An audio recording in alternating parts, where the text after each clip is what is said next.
بسم اللہ الرحمن الرحیم۔ السلام علیکہ یا صاحب العصر والزمان۔ اے ابراہیم، حق تمہارے پروردگار کے پاس ہے، لہذا تم شک کرنے والوں میں سے نہ ہو جاؤ۔ یہ حکم عالم ملکوت سے تعلق رکھتا ہے۔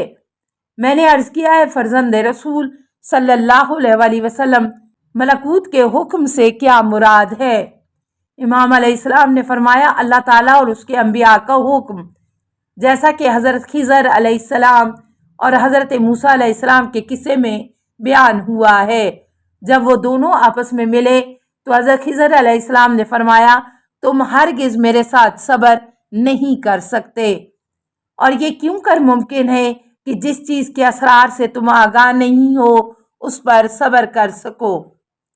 اے ابراہیم، اس بات کو سمجھو اور اس پر غور و فکر کرو کہ حضرت موسیٰ علیہ السلام نے حضرت خضر علیہ السلام کے کاموں سے انکار کیا اور انہیں خلاف معمول سمجھا، یہاں تک کہ حضرت خضر نے فرمایا، اے موسیٰ، میں نے یہ سارے کام اپنی مرضی سے نہیں کیے بلکہ اللہ تعالیٰ کے حکم سے انجام دیے ہیں۔ اے ابراہیم، تم پر افسوس، یہ قرآن کی آیتیں ہیں جو تمہارے سامنے پڑھی جاتی ہیں، اور وہ خبریں ہیں جو اللہ تعالیٰ کی طرف سے پہنچی ہیں۔ جو ان میں سے ایک حرف کا انکار کرے در حقیقت وہ کافر اور مشرک ہو گیا اور اس نے اللہ تعالیٰ کی نافرمانی کی۔ لیسی کہتے ہیں کہ گویا میں نے اب تک قرآنی آیات پر غور و فکر نہیں کیا تھا، حالانکہ میں 40 سال سے ان آیات کریمہ کی مسلسل تلاوت کر رہا تھا۔ میں نے عرض کیا ہے فرزند رسول صلی اللہ علیہ وآلہ وسلم، کیا یہ بات تعجب آور نہیں ہے کہ دشمنان اہل بیت کی ساری نیکیاں آپ علیہ السلام کے شیعوں کے نامہ اعمال میں لکھی جائیں اور ان کے گناہ ناسموں کے نامہ اعمال میں لکھے جائیں؟ جواب: امام علیہ السلام نے فرمایا، جی ہاں، اس خدا کی قسم جس کے علاوہ کوئی معبود نہیں، جو بیج کو اگاتا ہے اور موجودات کو عدم سے وجود عطا کرتا ہے، جو زمین و آسمان کا خالق و مالک ہے۔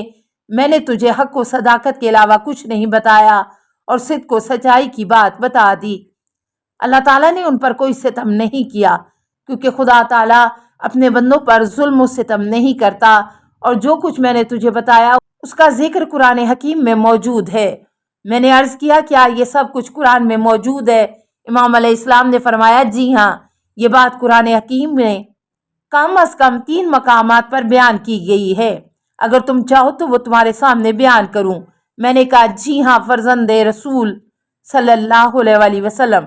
امام نے فرمایا، ارشاد رب العزت ہے، اور کافر مومنوں سے کہنے لگے کہ تم لوگ ہماری راہ درویش کی پیروی کرو، ہم تمہارے گناہوں اور خطاؤں کے ذمہ دار ہیں، حالانکہ وہ ان گناہ اور خطاؤں میں سے کچھ بھی وزن نہیں اٹھا سکتے، حالانکہ یقیناً وہ جھوٹے ہیں اور وہ اپنے گناہوں کے سنگین وزن کے ساتھ ساتھ دوسرے لوگوں کے گناہوں کا بوجھ بھی اٹھائیں گے۔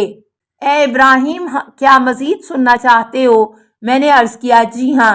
امام نے فرمایا، ارشاد خداوندی ہے، انہیں قیامت کے دن یقیناً اپنے گناہوں کا بوجھ اپنے کندھوں پر اٹھانا ہوگا، نیز ان کے گناہوں کا حصہ بھی اٹھانا ہوگا جن کو ان کی جہالت نے گمراہ کیا تھا۔ یقین جانیے کہ وہ برائی کا سنگین وزن اپنے کندھوں پر اٹھائیں گے۔ کیا چاہتے ہو کہ مزید تمہیں بتاؤں؟ میں نے عرض کیا، جی ہاں اے فرزند رسول اللہ صلی اللہ علیہ وآلہ وسلم۔ امام نے فرمایا، لہٰذا اللہ تعالیٰ ان کے گناہوں کو نیکیوں میں بدل دے گا، اور خداوند تعالیٰ یقیناً بخشنے والا مہربان ہے۔ اللہ تعالیٰ ہمارے شیعوں کے گناہوں کو نیکیوں میں بدل دے گا اور ہمارے دشمنوں کی نیکیوں کو گناہوں میں بدل دے گا۔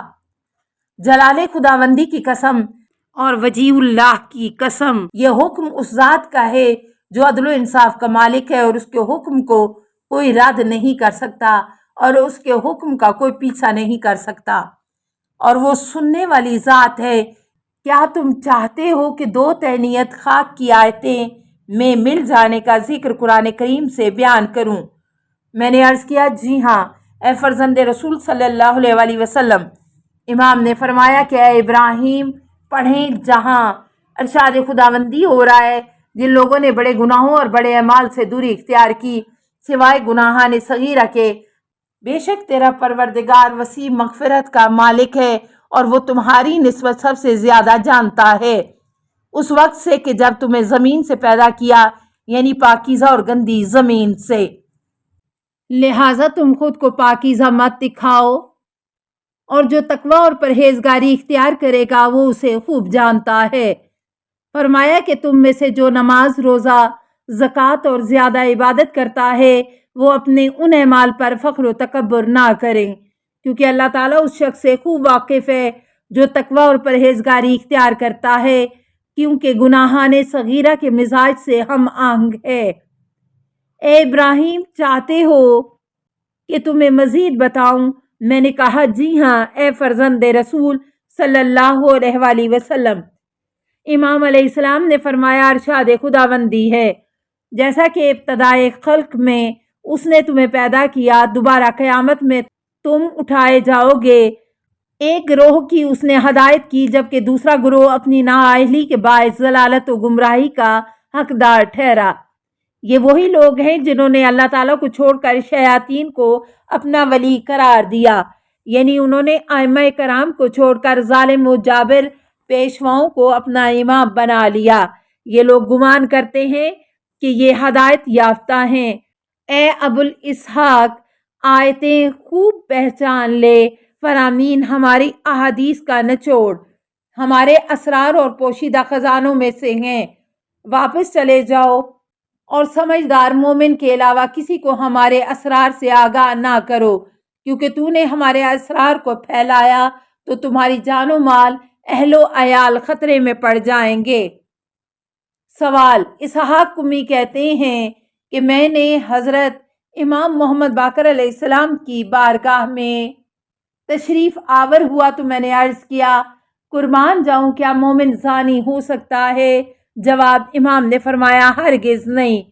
سوال: میں نے عرض کیا کیا لواط کا مرتکب ہو سکتا ہے؟ جواب: امام نے فرمایا ہرگز نہیں۔ سوال: میں نے عرض کیا کیا نشہ آور چیزیں، شراب وغیرہ پی سکتا ہے؟ امام نے فرمایا ہرگز نہیں۔ سوال: میں نے عرض کیا کوئی گناہ سر انجام دے سکتا ہے؟ جواب: امام نے فرمایا جی ہاں۔ سوال: میں نے عرض کیا قربان جاؤں زنا نہیں کرتا، لواط انجام نہیں دیتا اور کوئی گناہ نہیں کرتا تو اس کا گناہ کیا ہے؟ جواب: امام علیہ السلام نے فرمایا اے اسحاق، اللہ تعالیٰ فرماتے ہیں الذین یجتنبون کبیر الاسم والفواحش الا اللہم، جو لوگ بڑے گناہوں اور بڑے کاموں سے اجتناب کرتے ہیں سوائے چھوٹے گناہوں کے۔ سورہ النجم 53 آیت 32۔ کبھی کبھی مومن کسی گناہ کے نزدیک جاتا ہے جبکہ وہ اس گناہ کو انجام دینا نہیں چاہتا۔ میں نے عرض کیا قربان جاؤں مجھے اس فاجر کے متعلق بتائیے جو آپ کے ساتھ عداوت رکھتا ہے، کیا ایسے دشمن اہل بیت سے کوئی نیکی سرزد ہو سکتی ہے؟ جواب: امام نے فرمایا ہرگز نہیں۔ سوال: میں نے عرض کیا قربان جاؤں میں ایک ایسے مومن کو پہچانتا ہوں کہ جس کا عقیدہ میری طرح ہے، یعنی میری طرح شیعہ ہے، اور اس نے خدا کے دین کو ولایت اہل بیت کے ذریعے قبول کیا ہے۔ السلام علیکہ یا صاحب العصر والزمان، الامان الامان الامان من فتن الزمان۔ السلام علیکہ یا خلیفۃ الرحمن، السلام علیکہ یا امام الانس والجان، السلام علیکہ یا مظہر الایمان، السلام علیکہ یا شریک القرآن، السلام علیکہ یا قاطع البرہان، السلام علیکہ یا امام زماننا ھذا اجل اللہ فرجک وسہل اللہ مخرجک وظہورک، السلام علیکہ ورحمۃ اللہ۔